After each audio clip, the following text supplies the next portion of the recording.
সমরূপিতা আসলে কি? যাদের হচ্ছে যে যারা দেখতে একই রকম, অর্থাৎ দেখো সোডিয়াম প্লাস আর ম্যাগনেসিয়াম 2 প্লাসের হচ্ছে ইলেকট্রন সংখ্যা একই, সমরূপিতা।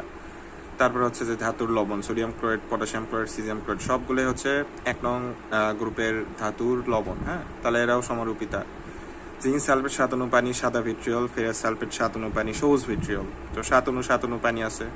সো এদের যে ক্যালাসটা, এটাও কিন্তু আসলে সমরূপিতা এদের প্রদর্শন করবে। তো যাদের মধ্যে সন্নিবেশ বন্ধন দেখতে পারবা, জটিল যৌগ বা যে কোনো মৌল হতে পারে, যৌগ হতে পারে, তারা হচ্ছে কি সেমিপোলার যৌগ হবে।